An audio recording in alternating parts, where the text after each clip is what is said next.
To be America's enemy may be dangerous, but to be America's friend is fatal. When Henry Kissinger allegedly uttered these words, he was describing how the United States often rewards antagonists and punishes allies. In 2025, those words ring truer than ever. Washington has portrayed itself as a shield for its partners, but a shield with a razor edge. Japan, South Korea, and other allies are discovering that American protection comes with concessions that can destabilize their domestic politics and hand Beijing a diplomatic gift. Why would any country want such a friend? Let's start with Japan. A carefully choreographed trade agreement promised to boost American industry while keeping Chinese firms out. Behind closed doors, the deal required Tokyo to create a $550 billion investment fund. According to a White House fact sheet reviewed by fact-checkers, the fund would be directed by US officials and the profits would be split 90-10 in favor of the United States. A baseline tariff of 15% was included for Japanese vehicles. Formerly, Japanese cars faced tariffs as high as 27.5%, so Washington sold the agreement at home as a compromise. But Japanese negotiators privately admitted that most of the $550 billion commitment would be loans and loan guarantees rather than direct investment. Still, to Japanese voters, it looked like a massive transfer of wealth to a foreign government. When Prime Minister Shigeru Ishiba resigned in early September 2025, The Guardian noted that his Liberal Democratic Party had been hammered for being too closely aligned with Trump's demands. Did Japan trade away political stability for lower tariffs? The answer appears to be yes. South Korea observed Japan's misfortune and worried that it was next. Seoul entered its own trade negotiations with Washington in summer 2025. The proposed pact mirrored Japan's $350 billion of Korean money would be invested in US projects, and in return, American tariffs on Korean goods would drop from 25% to around 15%. While the ink was still drying, US immigration agents raided a Hyundai battery plant in Georgia. About 300 temporary South Korean technicians were arrested, paraded in handcuffs, and deported. Images of cuffed engineers outraged the Korean public and raised questions about Washington's respect for its ally. Even before the raid, a senior Korean official told Axios that the investment fund's details were murky and that Seoul would not accept Japan-style terms. With the raids, he said, it was hard to justify any trade pact. How can an alliance thrive when its workers are treated like criminals? Beyond these bilateral deals, Washington's most visible confrontation with Beijing has been over TikTok.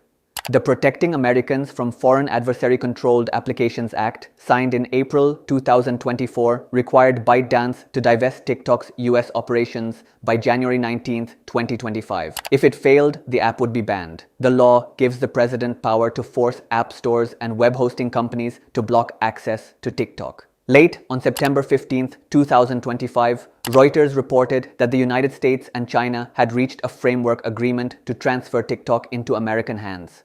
The final terms would be decided after a telephone call between Donald Trump and Xi Jinping. Congress would still need to approve the arrangement because of the 2024 law. Trump, who credits TikTok for helping him mobilize young voters and whose personal account has 15 million followers, insisted that ByteDance should receive compensation but cede control. The impasse illustrates how Washington is willing to weaponize popular technology platforms to gain leverage in trade negotiations.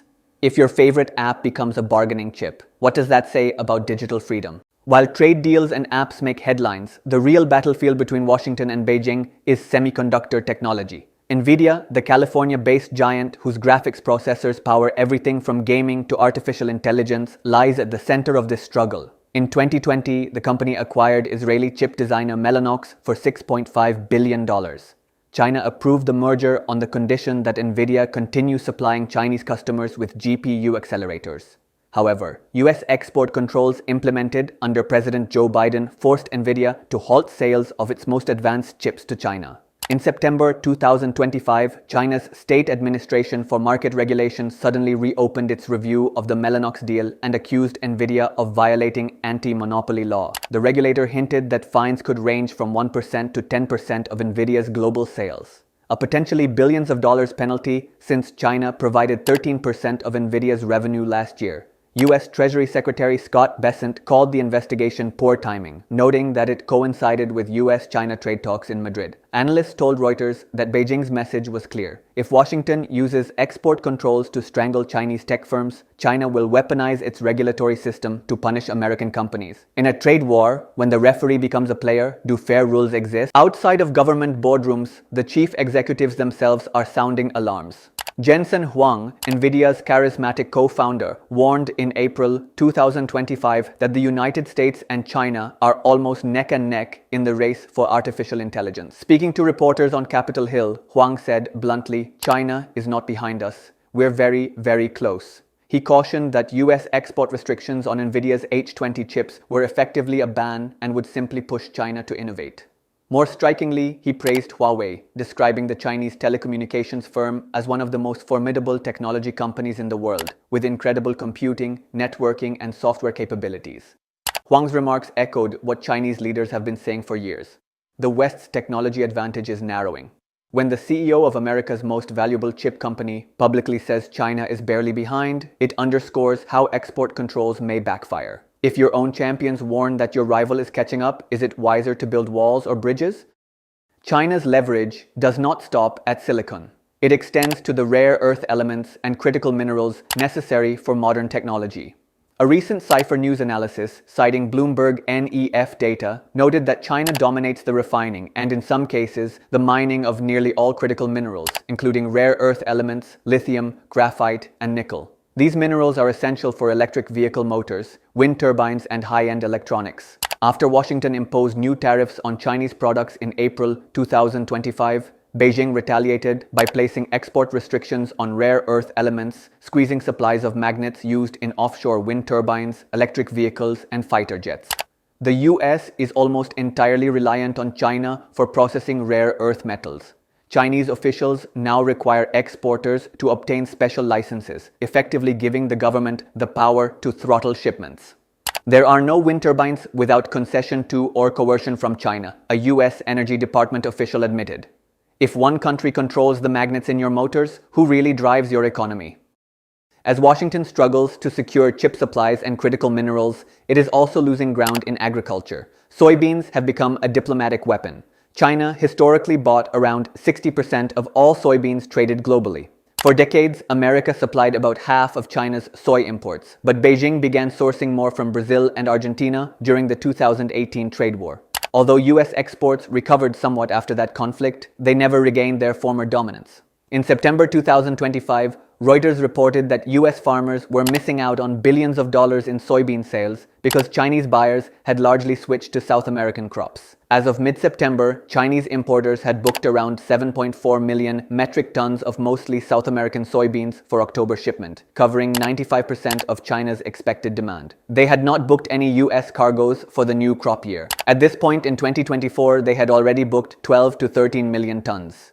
The US share of China's soybean imports had plunged to 20%, down from 41% in 2016, while Brazil supplied 42.26 million tons from January to July 2025, and the US only 16.57 million tons. Traders said Beijing's 23% tariff on US soybeans effectively added $2 per bushel, wiping out the price advantage of American crops. Analysts warned that if the trade standoff continues, US growers could lose 14 to 16 million tons of sales. That is why US soybean exporters are urging the administration to reach a deal. What happens when the breadbasket runs out of buyers? Behind those numbers are real families and communities. A September 2025 investigation by Investigate Midwest described how US grain farmers were facing another year in the red as rising costs and weak markets made crops unprofitable. After a boom between 2021 and 2023, growing corn and soybeans is no longer profitable.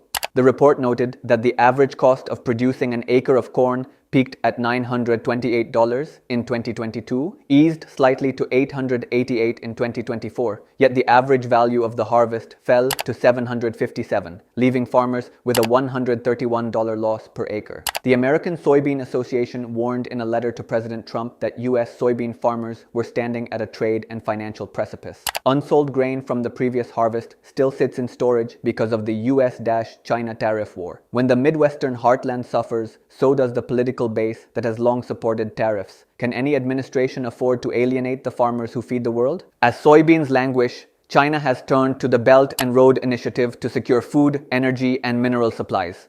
The Green Finance and Development Center reported that the first half of 2025 recorded the highest BRI engagement ever for a 6-month period. $66.2 billion in construction contracts and $57.1 billion in investments. Energy deals reached $42 billion, double the level in early 2024, with $30 billion flowing into oil and gas projects, $9.7 billion into wind, solar, and waste-to-energy, and $24.9 billion into metals and mining. Technology and manufacturing projects added another $23.2 billion.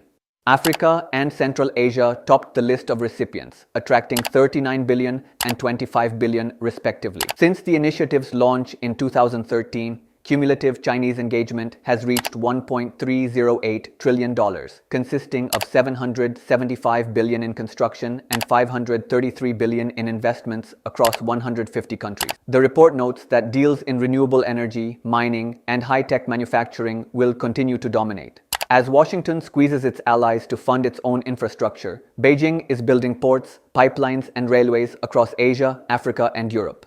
Which partner would you choose? The one that arrests your engineers or the one that finances your solar farms? The geopolitical tug-of-war extends into multilateral institutions. China now wields decisive influence over the supply of rare earth magnets used in electric motors. In 2010, Beijing briefly halted rare earth shipments to Japan during a territorial dispute. In late 2024, it denied the US a handful of these materials after Washington limited China's access to American technology.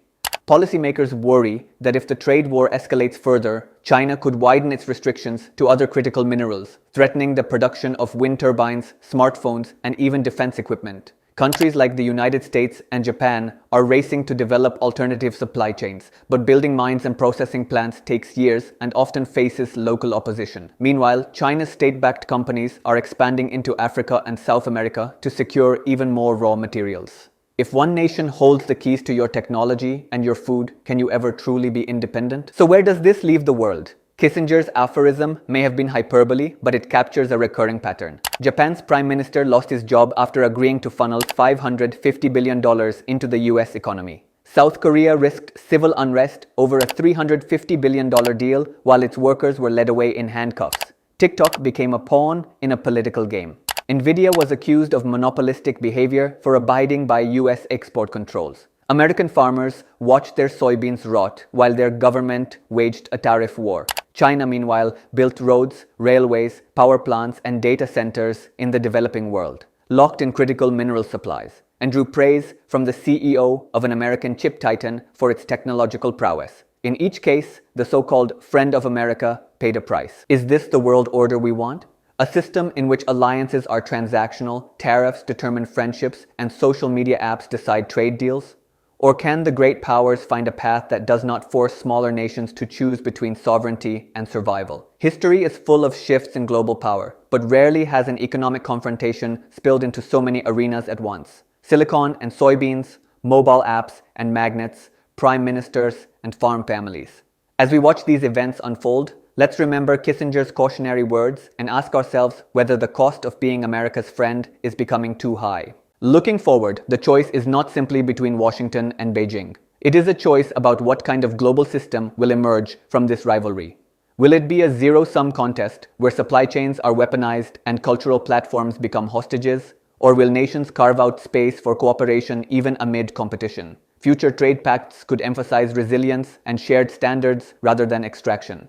Technology frameworks could protect privacy and innovation without being used as bargaining chips. Citizens across continents will need to demand that their leaders prioritize long-term prosperity over short-term optics. Do we dare imagine a world where major powers compete in good faith? If we don't, we may be condemned to live out Kissinger's warning in perpetuity. Across the Atlantic, America's European allies are quietly wrestling with the same dilemma. Germany's carmakers depend on China for both sales and batteries, yet Berlin is under pressure from Washington to align with US export controls. France has courted Chinese investment in Mediterranean ports, even as Brussels decries unfair trade practices. Italy briefly joined the BRI only to exit under US pressure, leaving its infrastructure dreams in limbo. In August 2025, a study by the European Commission warned that the EU's own critical raw materials strategy would require investment in domestic mining and recycling, but acknowledged that the bloc will remain dependent on Chinese processing for years to come. Can Europe continue to talk about strategic autonomy while buying Chinese batteries and selling luxury cars in Beijing? The choices facing Europe mirror those confronting Tokyo and Seoul.